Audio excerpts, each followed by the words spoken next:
പിതാവിനും പുത്രനും പരിശുദ്ധാത്മാവിനും ആമേൻ. കർത്താവേ, എൻ്റെ കുഞ്ഞുങ്ങളെ കാത്തോണേ. വെറുതെ വേണ്ട, ഞാൻ 25 മെഴുകുതിരി കത്തിച്ചോളാം. അയ്യോ, 5 ഞാൻ അതിൽ നിന്ന് കുറയ്ക്കുക. ഇതേ കണ്ടോ, ഇവിടെ രാത്രിയായ പവർ കട്ട.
അയ്യോ, എടാ, ഒരു വീട്ടിൽ കള്ളം കയറിയ നിലവിളിക്കാനുള്ള അവകാശം ഹൗസ് ഓണർക്ക് മാത്രമാണ്. കേട്ടോടാ കള്ള. എടാ, നീ ഇവിടുന്ന് രക്ഷപ്പെടാൻ ശ്രമിക്കുമെന്നൊക്കെ എനിക്കറിയാം. ശ്രമിച്ചോ, പക്ഷെ ഒച്ച ഉണ്ടാക്കരുത്. എന്റെ ഉറക്കമെങ്ങാനും പോയാ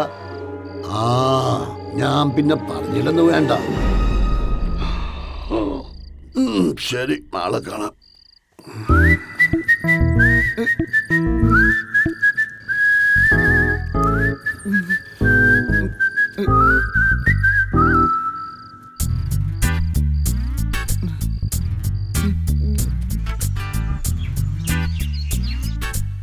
ചേട്ടാ, ചേട്ടാ,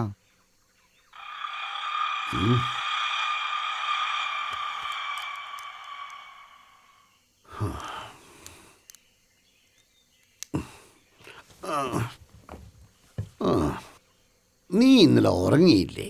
ചേട്ടാ, എനിക്കൊരു കാര്യം പറയണ്ടായിരുന്നു. ഞാൻ ഒന്നി നിന്നെ തുറന്നു വിടണം, അല്ലെങ്കിൽ നിന്നെ പോലീസിനെ ഏൽപ്പിക്കണം. അതല്ലേ നീ പറയാൻ പോന്നെ? എടാ കൊച്ചനെ, പോലീസിന്റെ അടി നിനക്ക് വൈകുന്നേരം കിട്ടിയാ പോരെ? അതുവരയ്ക്കും നമുക്ക് മിണ്ടിയും പറഞ്ഞു ഇരിക്കാം. എനിക്കാണെങ്കിൽ പകരം സമയം പോകാൻ ഭയങ്കര പാടാ. ചേട്ടാ, പ്ലീസ് എന്നെ ഒന്ന് തുറന്നുവിടൂ. ആ മൂലയ്ക്കാ കക്കൂസ് അയ്യേ, പോയ വർഷം ഞാൻ ഉണ്ടാക്കിയതാ. പിള്ളേര് വരാത്ത കാരണം അത് ഉദ്ഘാടനം ചെയ്തിട്ടില്ല. നിനക്കാ അതിനുള്ള ഭാഗ്യം. പോയി മുക്കിയും വളയും വിട്ട് അത് ഉദ്ഘാടിച്ചു. ഞാനിപ്പോ വരാം. ചേട്ടാ, അവന് കേറാൻ കണ്ടേ.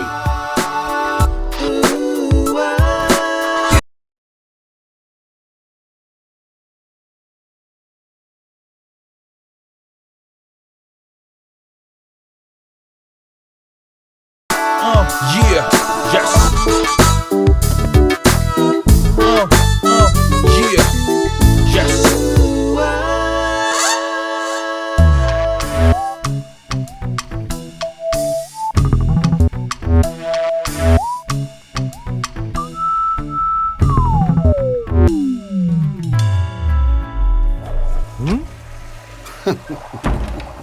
ആ, എങ്ങനെ ഉണ്ടായിരുന്നടാ കക്കൂസ്? ലുലുമാൽ പോലെ ഇല്ലേ? നല്ല അസൽ ചായ, പാലും പഞ്ചസാരയും ചേർക്കാത്ത എന്റെ സ്വന്തം റെസിപ്പി. ഒന്ന് കുടിച്ചു നോക്ക്.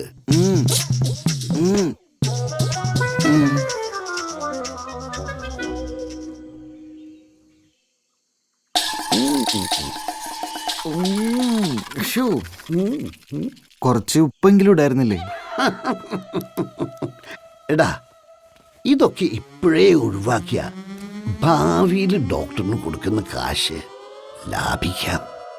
ഞാൻ ജീവിതത്തിൽ ആദ്യമായിട്ടാ ഇങ്ങനത്തെ ഒരു അബദ്ധം കാട്ടുന്നത്. മാത്രമല്ല, ഞാൻ ഇവിടുന്ന് ഒരു വസ്തു എടുത്തിട്ടില്ല, ചേട്ടനെ ഉപദ്രവിച്ചിട്ടുമില്ല.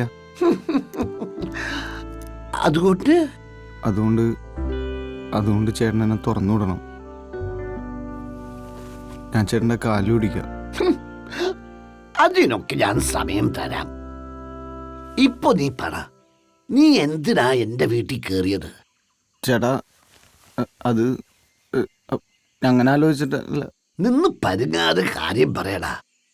സത്യം പറഞ്ഞ മനഃപൂർവ്വം അല്ല ചേട്ടാ. പിന്നെ? ഫയലിൻ കാരണമാണ്. പൈലിയ? ഏത് പൈലി? പൈലി അല്ല ചേട്ടാ, ഫയലിൻ കൊടുങ്കാറ്റ്. അപ്പൊ നീ കാറ്റത്ത് വന്ന് പുരപ്പുറത്ത് വീണതാണോ? അതല്ല ചേട്ടാ. ഒറീസയിലും ആന്ധ്രയിലും ഫയലിനുണ്ടാക്കിയ ദുരന്തം കണ്ട് എന്റെ മനസ്സ് പെടഞ്ഞു. ഞാനാകെ തകർന്നു പോയി.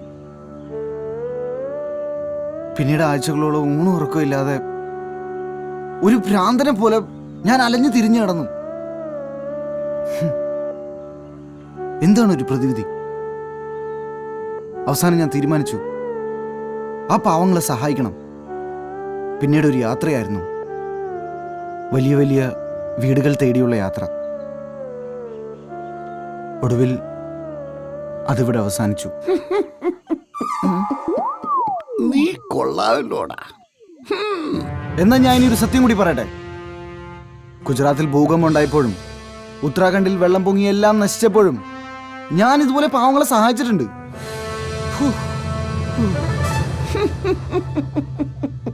ഗംഭീരമായിട്ടുണ്ട്.